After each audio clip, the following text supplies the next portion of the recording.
왜 오늘 온다는 말은 없었는데? 검은 차량이 제 창문 아래 멈추는 순간 제 입에서 떨리는 속삭임이 새어나왔습니다. 저는 알았습니다. 기록 삭제 의식에서 들었던 그 남자의 목소리가 현실로 찾아온 것임을. 통역원 동무, 조금만 따라와 주시오.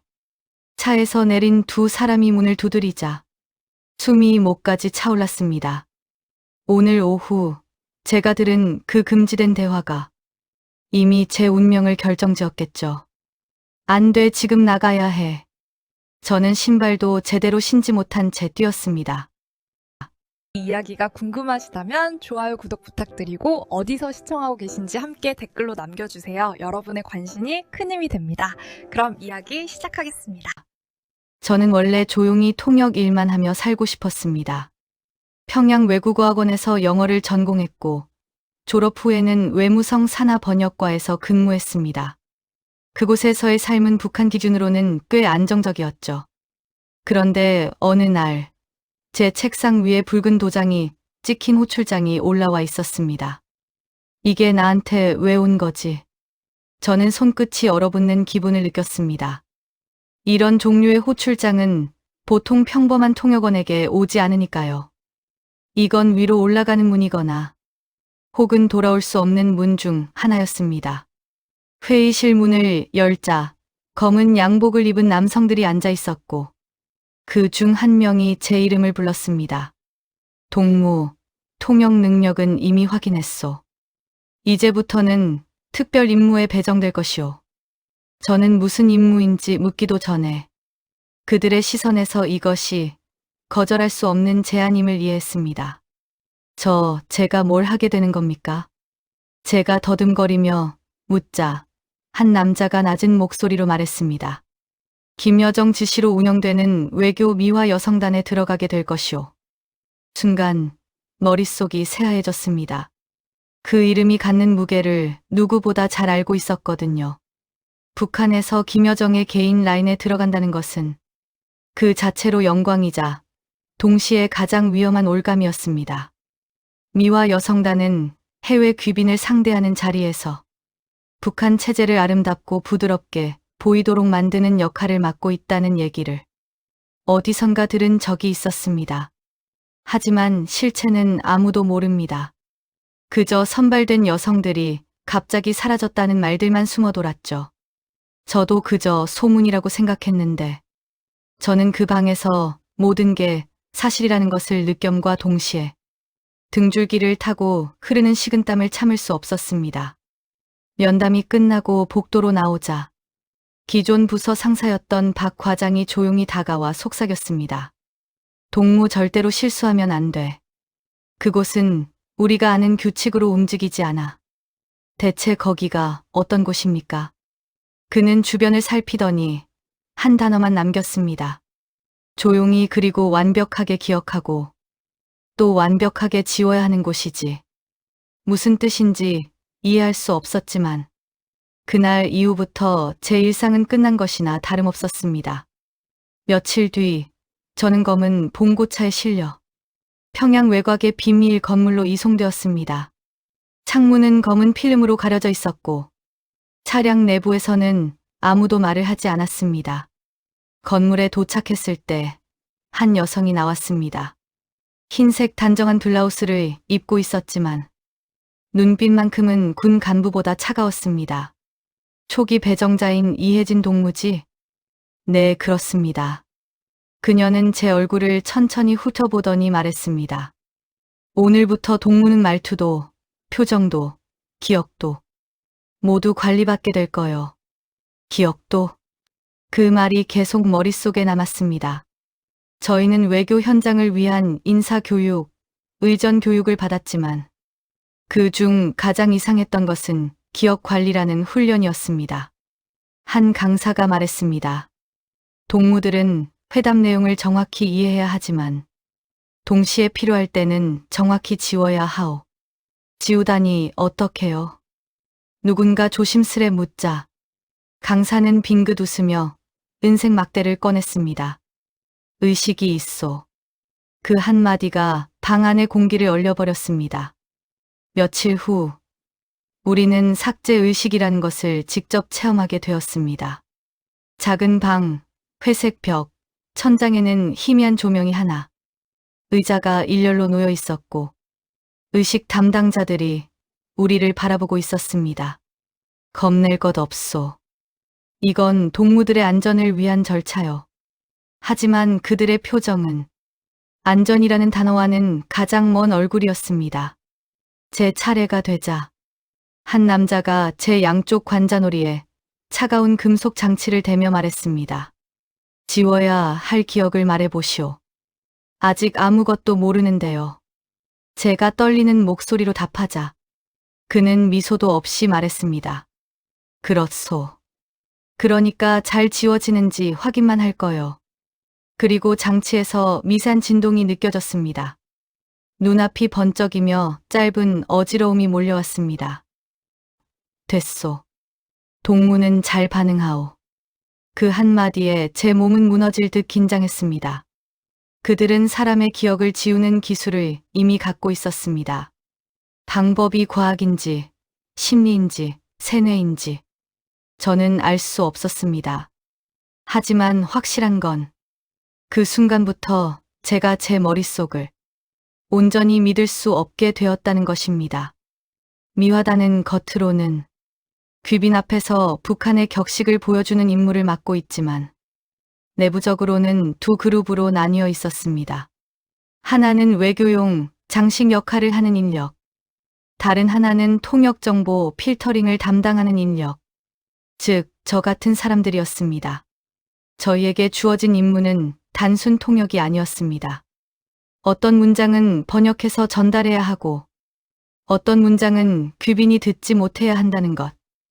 우리는 사실을 번역하는 것이 아니라 국가가 원하는 그림을 번역하는 것이라는 말이오. 교육 담당자가 이렇게 말할 때 저는 내심 불안해졌습니다. 숙소는 화려했지만 감시가 너무 철저해서 숨조차 마음대로 쉬지 못할 정도였습니다. 방 안에는 카메라가 없는 것처럼 보였으나 제 옷장 속에서 미세한 클릭 소리가 들려왔습니다. 어느 날 밤 같은 방에 지연이 속삭였습니다. 혜진아, 너도 들었지? 누가 밤마다 복도 걸어다니는 소리. 응, 잠을 못 자겠어. 그때 복도 끝에서 철컥하는 잠금 해제 소리가 들렸습니다. 둘 다 즉시 입을 트어막았죠. 잠들지 않은 사람이 있다고 했지 않소? 낯선 남자의 목소리가 들렸습니다. 지연이 숨죽여 떨고 있었고 저는 입술을 살짝 깨물며 마음을 다잡았습니다. 결국 그날 새벽까지 우리는 하나도 잠들지 못했습니다. 그리고 마침내 우리가 처음으로 해외 회담에 투입되는 날이 다가왔습니다. 교육 담당 간부가 말했습니다. 특히 통역원 동무들은 조심해야 하오. 귀빈에게 불필요한 정보가 전달되면 우리는 모두 위험해지오. 그 말투는 경고처럼 들렸습니다. 아니, 협박이었습니다. 출장 전날 밤, 저는 침대에 누워 스스로에게 말했습니다. 혜진아, 지금부터 내 말 한마디, 내 표정 하나가 내 생명을 결정할 거야. 그러나 저는 아직 몰랐습니다. 그 회담에서 제가 절대로 기억해서는 안 될 것을 기억하게 될 줄은. 첫 해외 회담은 생각보다 조용했습니다. 적어도 겉으로 보기에는 그랬습니다. 우리는 새벽 5시에 기상해 같은 색 정장을 입었습니다. 메이크업 담당 여성이 제 얼굴을 보며 말했습니다. 통역원 동무는 감정을 너무 드러내면 안 돼요. 눈썹은 조금만 올리고 입술은 너무 붉게 바르지 말고. 너는 보이는 사람이 아니라 들리는 사람이니까. 보이는 사람과 들리는 사람. 그 말이 묘하게 마음에 걸렸습니다. 공항에서 우리를 맞이한 것은 현지 안내요원과 대사관 차량이었지만 그들보다 더 날카로운 눈빛은 우리와 함께 온 보위부 담당자들이었습니다. 출장이라고 생각하지 마시오. 모든 순간이 검열 대상이오. 그 경고를 들으며 이동하는 동안 저는 창밖으로 지나가는 도시의 풍경을 얼떨떨하게 바라봤습니다.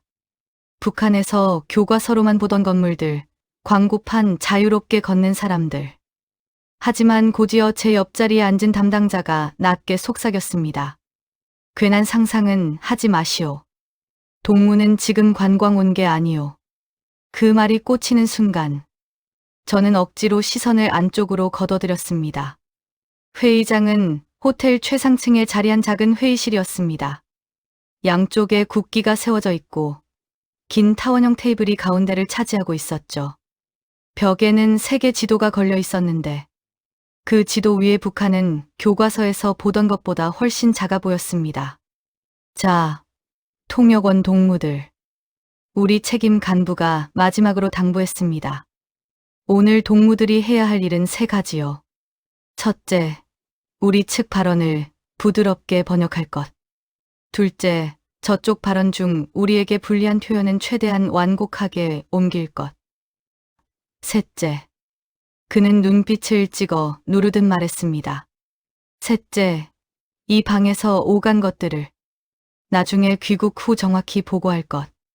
하지만 필요할 경우 정확히 잊을 준비도 되어 있어야 하오.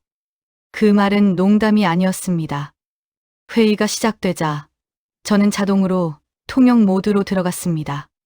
수없이 훈련받은 만큼 말의 구조를 빠르게 분석하고 상대 언어로 옮기는 일은 어렵지 않았습니다. 문제는 내용이었습니다. 우리는 한반도 긴장을 완화하기 위한 실질적인 조치에 관심을 가지고 있습니다. 외국 측 대표가 말했습니다. 저는 그것을 그대로 북한식 외교 언어로 바꾸어 전달했습니다. 귀측이 제기한 긴장 완화에 관한 의견에 우리도 관심을 두고 있소. 그러나 잠시 후 그 대표가 조금 더 낮은 목소리로 말을 이었습니다.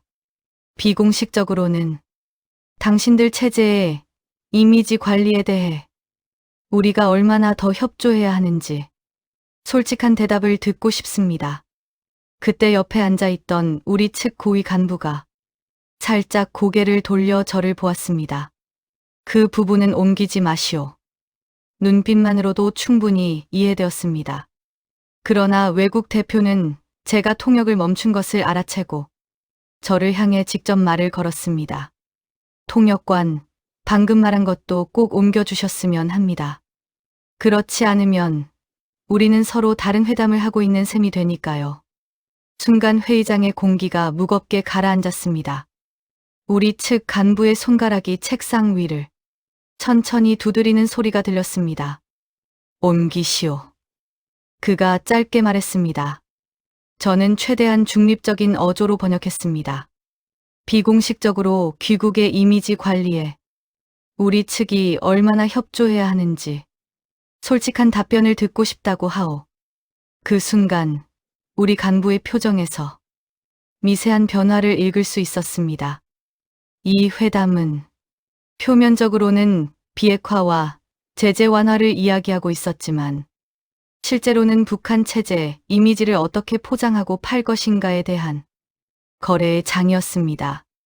잠시 휴식 시간이 주어졌을 때 저는 물을 마시며 생각을 정리하려 했습니다. 그러나 머릿속에서는 하나의 문장만 맴돌았습니다. 서로 다른 회담을 하고 있는 셈이 되니까요. 회담 테이블 위에는 2개의 대본이 존재하는 것 같았습니다. 하나는 세계가 보는 공식 대본, 그리고 다른 하나는 우리가 내부에서만 공유하는 비밀 대본. 휴식실에 들어가자 한 서양인 보좌관이 다가와 조용히 물었습니다. 당신 영어 아주 잘하네요. 원래 외무성 소속인가요? 그 순간 뒤쪽에서 감시 담당자의 기척이 느껴졌습니다. 저는 자연스럽게 웃으며 말했습니다. 그냥 통역원입니다. 다들 이렇게 합니다. 그는 의미심장한 눈빛으로 한마디만 더 남겼습니다. 기억하세요. 지금 이 방에서 무슨 말을 들었는지 나중에 누가 물어볼지도 모릅니다. 나중에 누가? 그 한마디가 나중에 모든 것을 뒤집어 놓을 줄은 그때는 몰랐습니다. 회의가 끝나갈 무렵 우리 측 간부가 외국 대표에게 이렇게 말했습니다. 오늘 논의된 비공식 사항에 대해서는 양측 모두 기록 관리를 철저히 해야 할 것이오. 외국 대표는 피식 웃으며 말했습니다. 우리는 회의록으로 관리합니다. 당신들은 어떻게 관리하죠?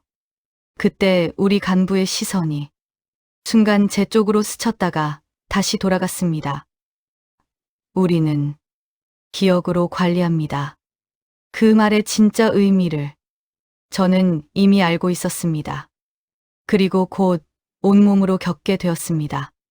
귀국 비행기 안은 이상하리만큼 조용했습니다.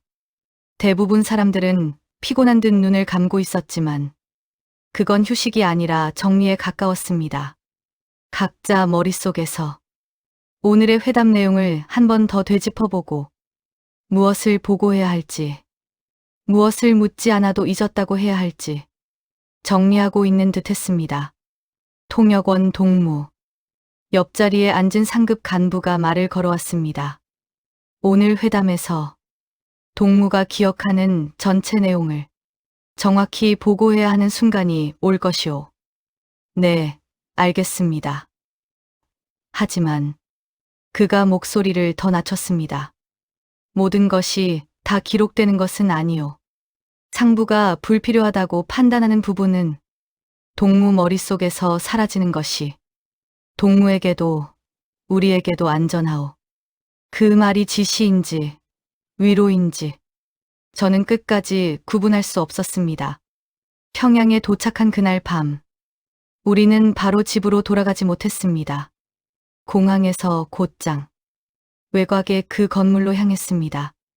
입구에서 대기하고 있던 삭제의식 담당자가 우리 일행을 보고 웃었습니다. 먼 길 다녀왔소. 이제 불필요한 짐을 좀 내려놓을 시간이오. 짐이라. 그들이 부르는 짐 안에는 우리의 기억, 감정, 의심, 그리고 어쩌면 양심까지 포함되어 있었습니다.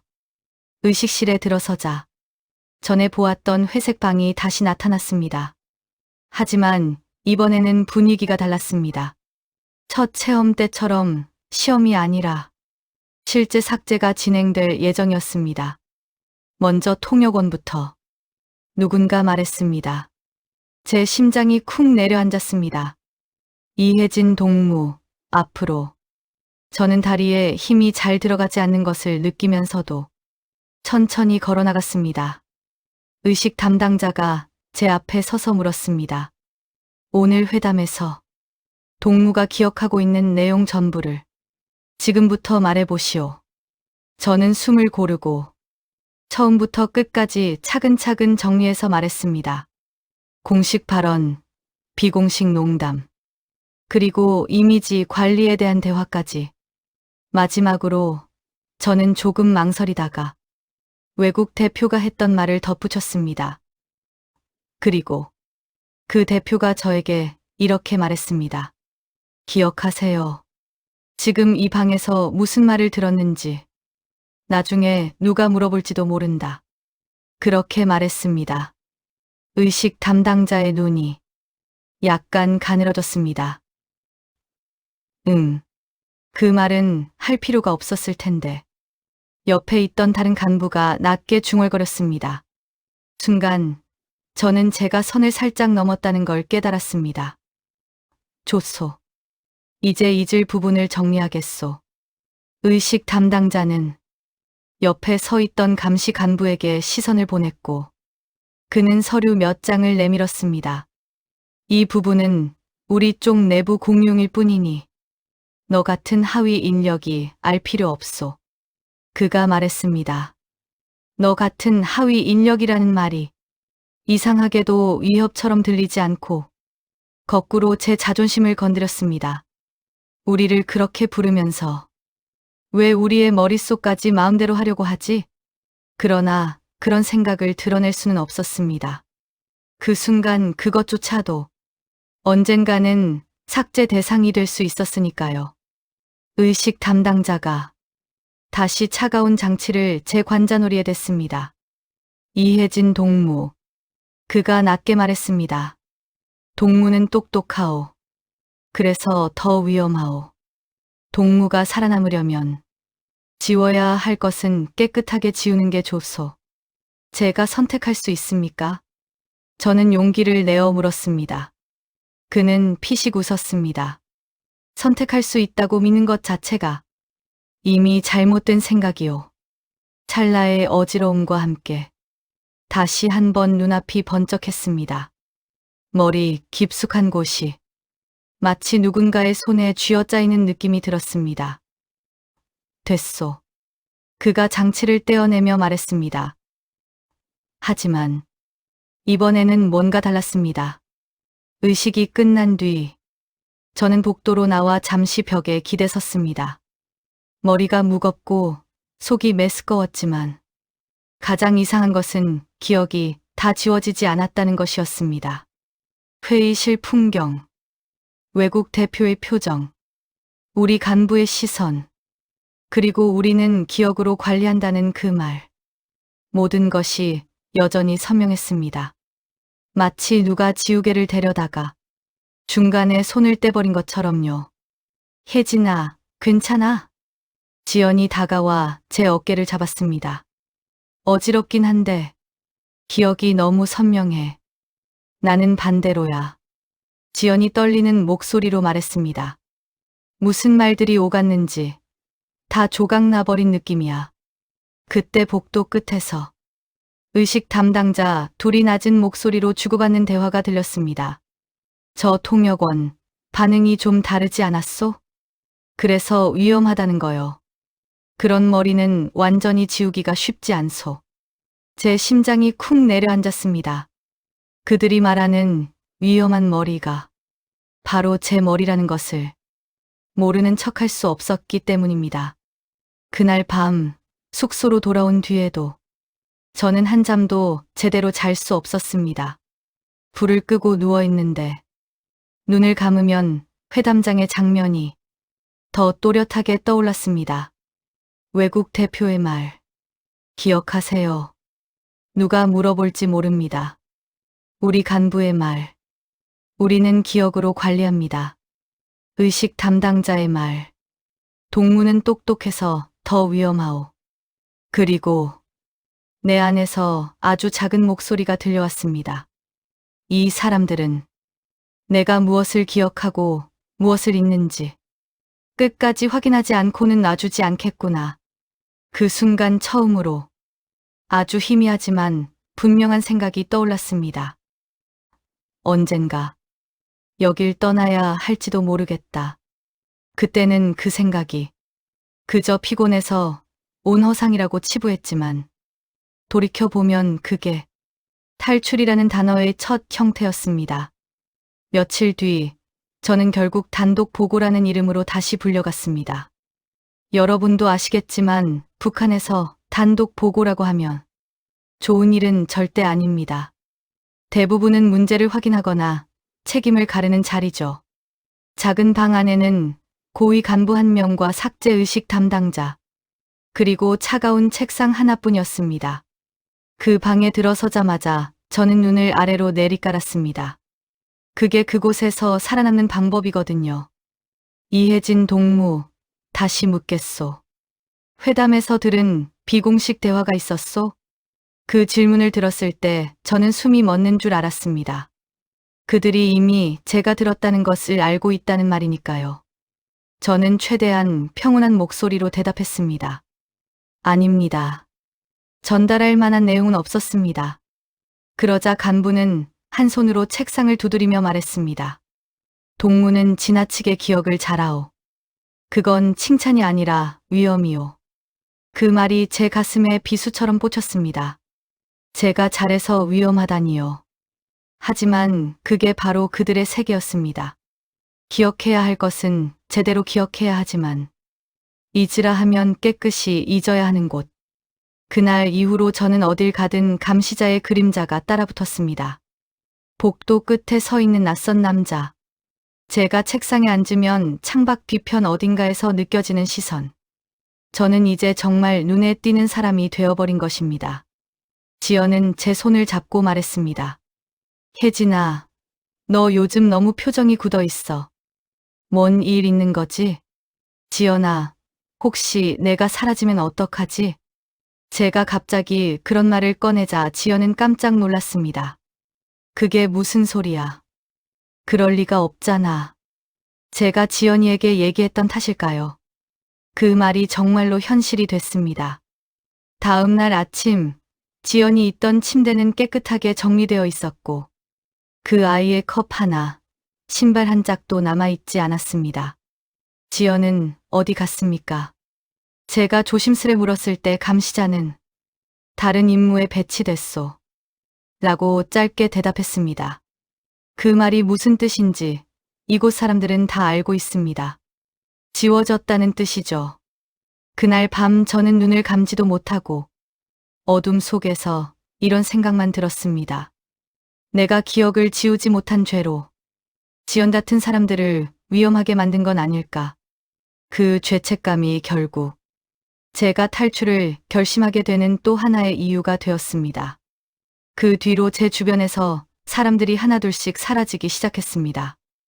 어느 날 보니 익숙한 사람들이 보이지 않고 누구에게 물어도 그냥 다른 데 갔다 하고 끝내버리는 일. 북한에서는 그게 참 흔한 일이었습니다. 제가 생활하던 숙소도 그랬습니다.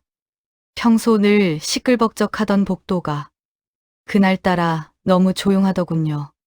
한 방, 두 방. 문이 열려 있는 곳마다 사람의 흔적이 사라져 있었습니다. 저는 그걸 보면서 아, 이제는 정말 나도 차례가 오겠구나 하는 생각을 지울 수가 없었습니다. 보고서를 작성하던 날에도 간부의 표정이 전과 달랐습니다. 종이를 들여다보며 천천히 고개를 들더니 저에게 이렇게 말하더군요. 이혜진 동무, 동무는 잊어야 할 것을 못 잊는 것 같소.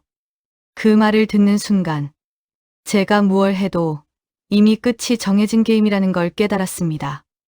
똑똑하다는 게 죄가 되고 기억력이 좋다는 게 위험이 되는 곳. 그게 바로 제가 살던 세상이었죠. 밤이 되면 복도 불빛 아래 낯선 그림자가 보였고 저는 그 사람들의 시선을 피해 방 안에서 숨도 크게 쉬지 못했습니다. 어느 날은 지연과 나누었던 대화가 머릿속에서 자꾸 되살아났습니다.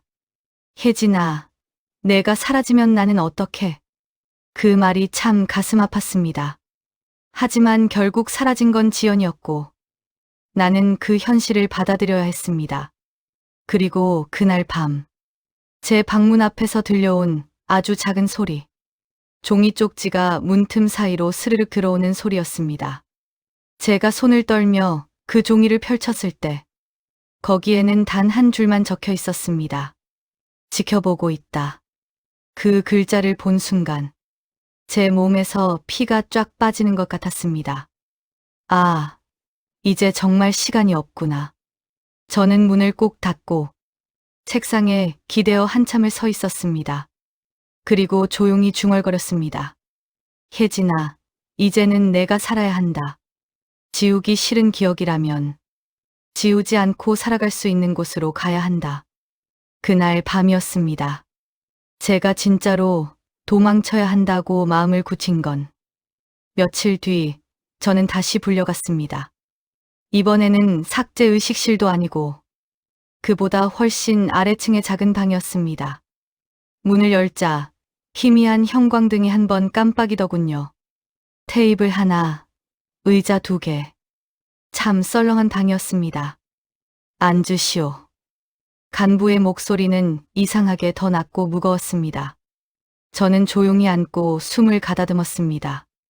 그 사람은 제 얼굴을 한참이나 바라보더니 손가락 2개를 세워 올렸습니다. 동무에게는 2가지 문제가 있어. 하나는 기억을 너무 잘한다는 점. 둘째는 잊어야 할 것을 잊지 못한다는 점이요. 그 말을 들었을 때 저는 정말 아무 대답도 할 수가 없었습니다.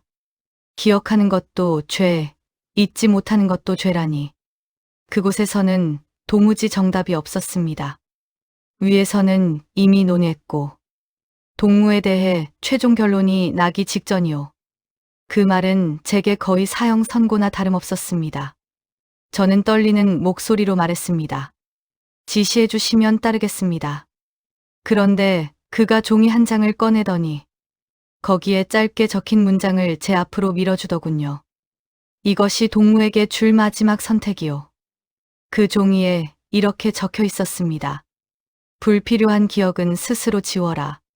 순간 제 가슴이 철렁 내려앉았습니다. 그 말은 겉으로는 기회를 준다는 말처럼 보이지만 실제로는 스스로 무너져라는 뜻이었습니다.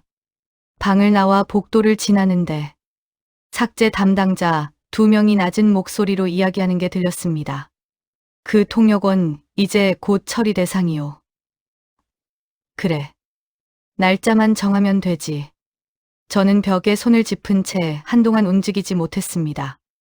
사람이 공포를 느끼면 숨 쉬는 것조차 어려워집니다. 그때가 딱 그랬습니다. 밤이 되자 마침내 문틈으로 종이 한 장이 들어왔습니다. 스르륵, 아주 조용히. 저는 떨리는 손가락으로 그 종이를 펼쳤습니다. 그리고 거기 써 있던 한 문장을 지금까지 잊을 수 없습니다. 오늘 밤 검은 차량이 간다. 그 글자들을 보는 순간 시간이 멈추는 것 같았습니다. 그동안 듣기만 했던 소문이 드디어 제 차례로 온 것이지요. 저는 그 종이를 손에 쥔 채 한참 동안 앉아 있었습니다. 그러다 천천히 일어나 창문을 바라보며 조용히 말했습니다. 혜진아, 이제 정말 도망가야 한다. 안 그러면 너도 지워질 거야. 그날 밤 공기는 유난히 무거웠습니다. 바람조차 소리를 죽인 것 같은 정적이었지요. 저는 가슴이 미친 듯 뛰는데도 손끝은 얼음장처럼 차갑기만 했습니다. 멀리서 엔진 소리가 낮게 울렸습니다. 그 소리는 제가 평생 잊을 수 없는 소리입니다. 바로 그 검은 차량이 오는 소리였거든요. 왔구나. 저도 모르게 그렇게 중얼거렸습니다. 잠시 뒤 건물 앞에서 문이 닫히는 둔탁한 소리가 들렸습니다. 그리고 군홧발 소리가 일정한 리듬으로 복도 쪽으로 다가왔습니다. 쿵, 쿵. 그 발소리가 제 문 앞에서 멈췄을 때 온몸에 피가 쫙 빠지는 느낌이 들었습니다. 이혜진 동무, 지시사항 전달하러 왔소.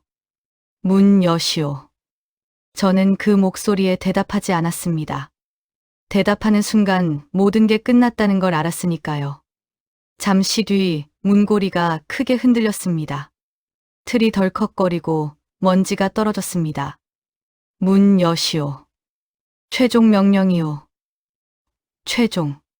그 말이 얼마나 무서운 말인지 그때 저는 뼛속 깊이 느꼈습니다. 저는 조용히 창문으로 걸어가 창틀을 열었습니다. 2층이었지만 뛰어내릴 수 있을 만큼의 높이였죠. 뒤에서는 군홧발 소리가 더욱 가까워졌습니다. 부수오. 그 한마디 뒤에 문이 망치로 내려치는 것처럼 흔들렸습니다. 쿵. 머뭇거릴 시간이 없었습니다.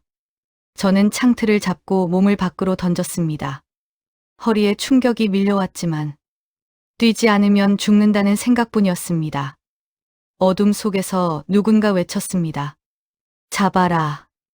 저는 몸을 가누고 골목 쪽으로 달렸습니다. 숨이 턱까지 차오르고 심장은 살려달라고 소리치는 듯 뛰었습니다. 그렇게 얼마나 달렸는지 모르겠습니다. 저는 처음으로 살아야 한다는 의지를 온몸으로 느끼며 뛰고 있었습니다. 그날 밤, 저는 제 인생에서 가장 무서운 것과 가장 중요한 것을 동시에 경험했습니다. 죽음이 눈앞에 있다는 것, 그리고 나는 아직 살고 싶다는 것. 도망치던 그날 밤을 제가 지금도 또렷하게 기억하고 있습니다. 사람이 목숨을 걸고 도망을 치면 발이 땅을 딛는 소리가 아니라 심장이 땅을 딛는 소리가 들린다고들 하지요. 그 말이 정말 맞았습니다. 복도에서 들리던 군홧발 소리가 아직도 등 뒤에서 쫓아오는 것만 같았습니다.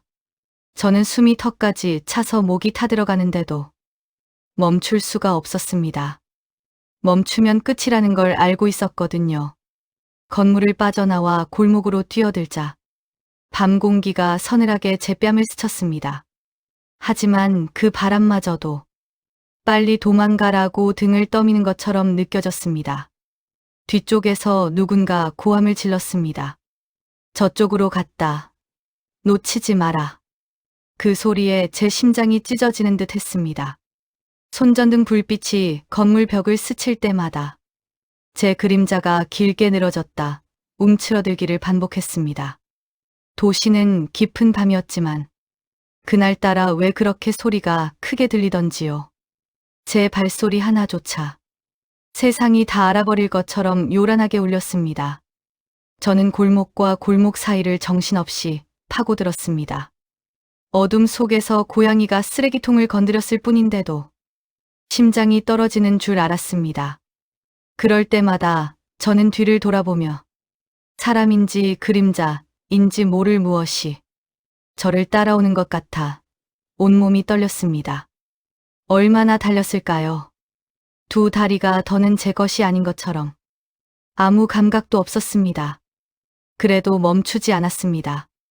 멈추면 삶이 멈춘다는 걸 그날만큼은 뼛속까지 알고 있었거든요. 도시 외곽의 큰 길을 벗어나자 갑자기 숲이 시야에 들어왔습니다. 그 순간 저는 저기로 들어가야 살 수 있다 하는 본능적인 느낌이 들었습니다.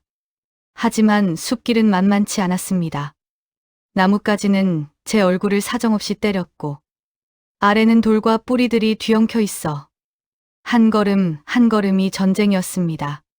그 와중에도 뒤에서는 손전등 불빛이 가지 사이로 쏟아져 들어오고 있었습니다.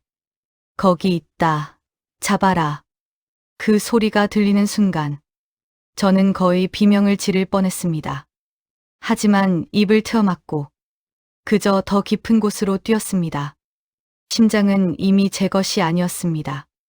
숨은 공기 대신 돌덩이를 마시는 것처럼 거칠고 아팠습니다.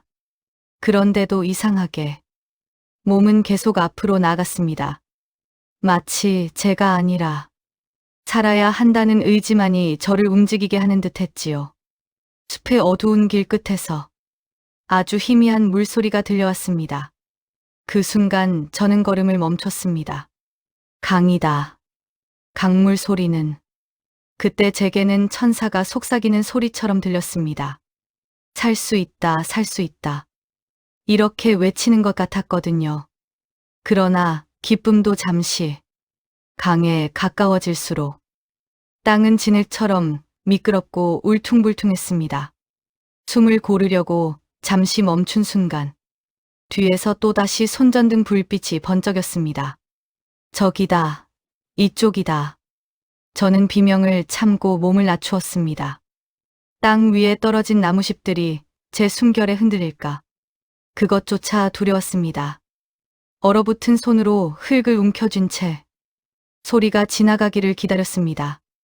그러다 문득 제 바로 옆에서 또 다른 기척이 들렸습니다. 저는 심장이 멎는 줄 알고 움찔했죠. 그 순간 누군가 제 손목을 낚아채며 속삭였습니다. 소리 내지 마시오. 그럼 둘 다 죽소.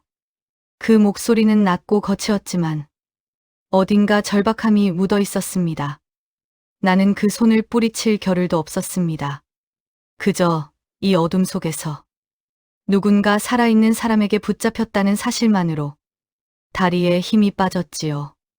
그 남자는 제 손을 이끌어 강가 아래쪽 바위 틈으로 데려갔습니다. 그곳은 마치 세상이 숨겨놓은 작은 구멍처럼 아무도 볼 수 없는 자리였습니다. 지금은 건널 수 없소. 순찰이 곧 교대될 거요. 그는 숨을 고르며 말했습니다. 저는 물었습니다. 당신도 도망가는 거요? 남자는 잠시 침묵하더니 아주 짧은 말로 대답했습니다. 나는 지워진 사람이요. 그 대답이 어둠 속에서 더 서늘하게 들렸습니다. 기억이 지워진 것이 아니라 그를 사람들 사이에서 지워버린 것이겠지요. 우리는 바위 틈에서 숨을 죽이고 앉아 있었습니다. 멀리서 들려오는 개 짖는 소리, 군인들의 발자국 소리, 손전등 불빛이 강물에 흔들리는 소리까지 모두 제 심장을 쿵쿵 울렸습니다. 얼마나 기다렸을까요?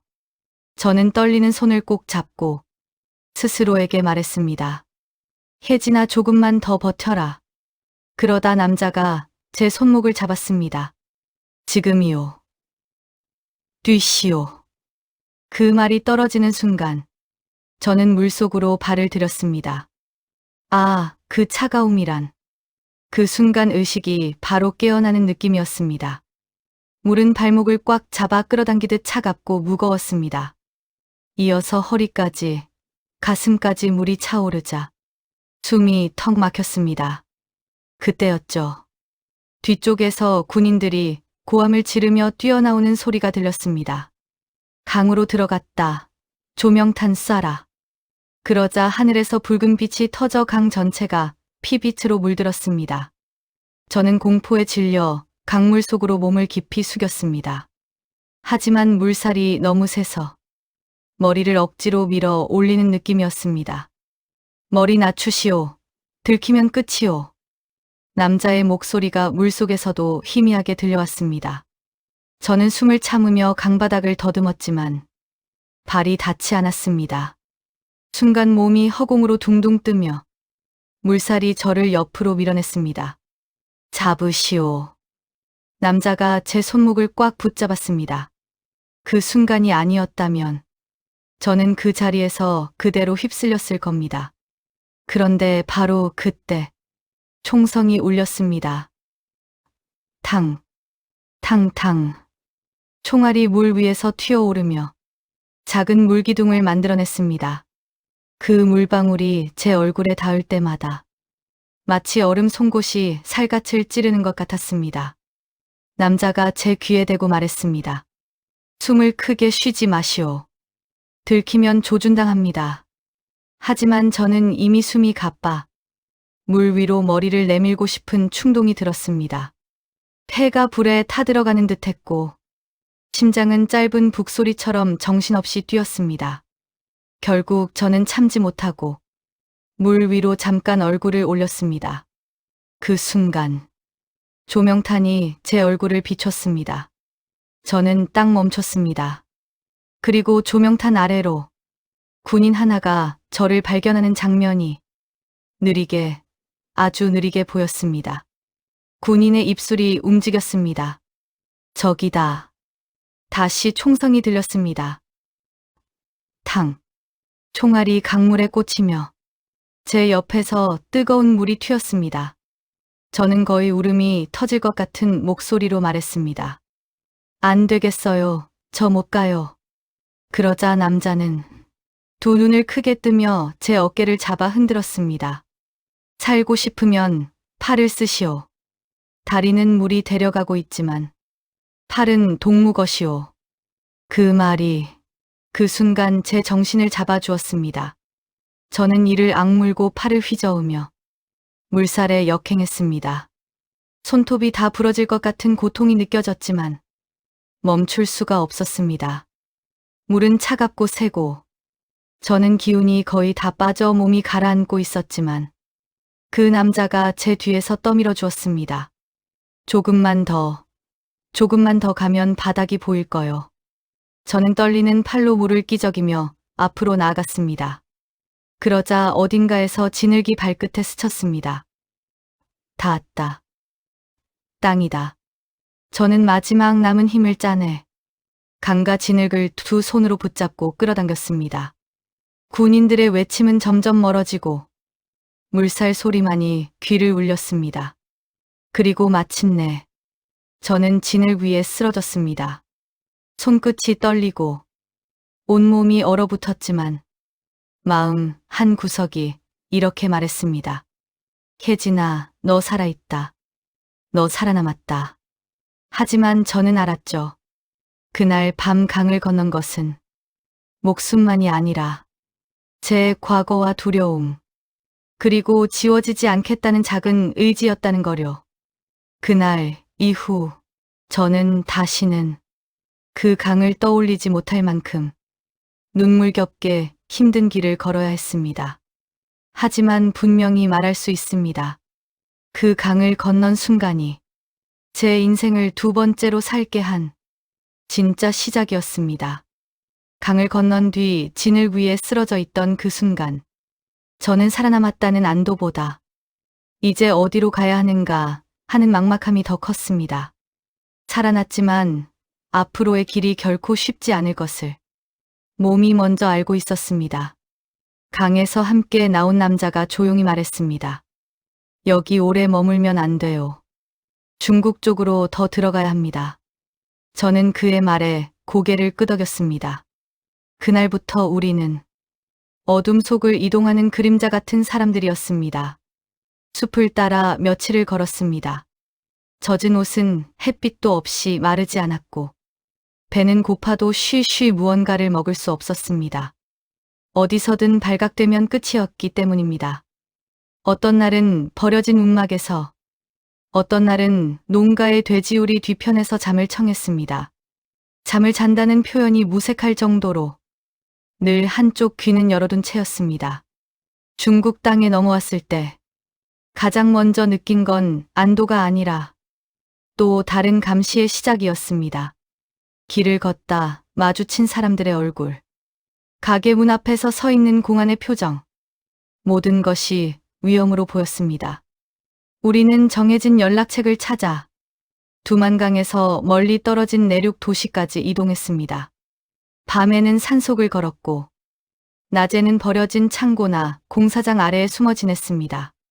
트럭 짐칸에 실려 이동할 때면 짐더미에 깔린 채 숨을 얕게 쉬었습니다. 트럭이 멈출 때마다 심장이 멎는 듯 했지요. 어느 날은 검문이 있었습니다. 공안이 차량 위에 손전등을 비추며 짐칸 열어봐 라고 외쳤습니다. 그 순간 저는 짐더미 속에서 입을 두 손으로 막고 숨을 죽였습니다. 몸을 움직이면 짐이 흔들릴 것이고, 그러면 바로 들킬 것이기 때문입니다. 그날 차량 위로 빛이 스치고 짐칸 문이 쿵 하고 닫히는 소리가 났을 때 저는 그 자리에서 조용히 눈물을 흘렸습니다. 살았다는 것보다 앞으로 얼마나 더 이런 순간을 겪어야 할지 막막해서 나온 눈물이었습니다.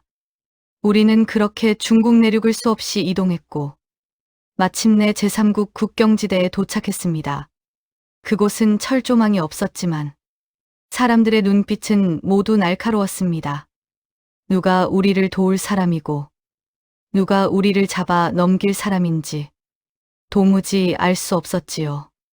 어느 작은 숙소에서 저는 뜻밖의 인물을 만났습니다. 한국 대사관 관계자였습니다.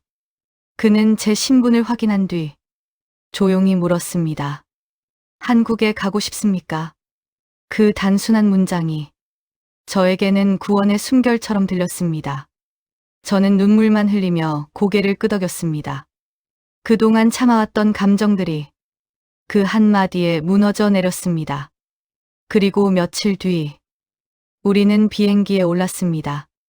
밖을 보니 하늘은 평온했고 저는 그 평온이 너무 낯설었습니다. 제 인생에 이렇게 조용한 순간이 있었던가, 그런 생각이 들 정도였지요. 인천공항 활주로에 바퀴가 닿는 쿵 하는 소리는 새로운 생명이 땅에 내려앉는 소리 같았습니다. 입국장으로 들어서는 순간 밝은 조명 아래에서 저는 주저앉고 말았습니다. 살아남았다는 사실이 그제야 실감났습니다. 최초로 들은 한국인의 말은 아주 조용한 위로였습니다. 이제 안전합니다. 이제부터는 당신의 삶을 당신이 결정할 수 있습니다. 그 말은 제가 태어난 이후 처음으로 들은 진짜 자유였습니다. 한국에 도착한 뒤에도 저는 오랫동안 밤마다 뒤척였습니다. 눈을 감으면 강물이 발목을 잡아당겼고 문틈 아래로 스르르 들어오던 그 작은 종이가 자꾸만 떠올랐습니다. 그런데 어느 날 처음으로 마음이 조용해지는 순간이 찾아왔습니다. 하나원에서 교육을 받던 어느 오후, 햇빛이 창문에서 반쯤 들어와 내 앞에 책상 위에 조용히 놓였습니다. 그 따뜻함을 손등으로 느끼는데 문득 이런 생각이 들었습니다. 아무도 나를 감시하지 않는구나. 아무도 내 기억을 지우려 하지 않는구나. 그 깨달음은 그 어떤 음식보다, 그 어떤 말보다 저에게 더 큰 위로가 되었습니다. 정착센터를 나와 작은 방을 얻었을 때 처음으로 문을 잠그며 눈물이 났습니다. 이 잠금은 누군가 들어올까 두려워 잠그는 문이 아니라 이곳이 내 공간이라는 의미의 문이었으니까요. 한국 생활은 쉽지 않았습니다. 언어는 같아 보여도 다르게 쓰였고 문화는 이해한다고 되는 게 아니었습니다. 버스를 탈 때 당황한 적도 많고 마트에서 계산을 잘못해 직원이 웃은 적도 있었습니다. 그럴 때면 마음이 무너지는 순간도 있었습니다.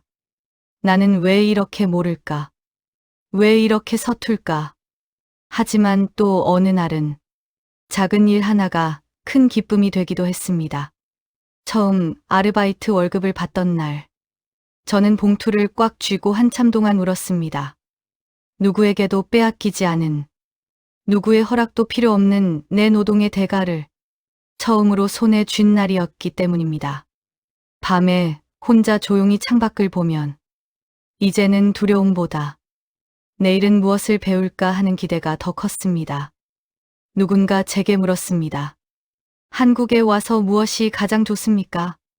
저는 잠시 생각한 뒤 조용히 미소 지으며 말했습니다. 제 기억을 누가 지우려 하지 않는다는 겁니다.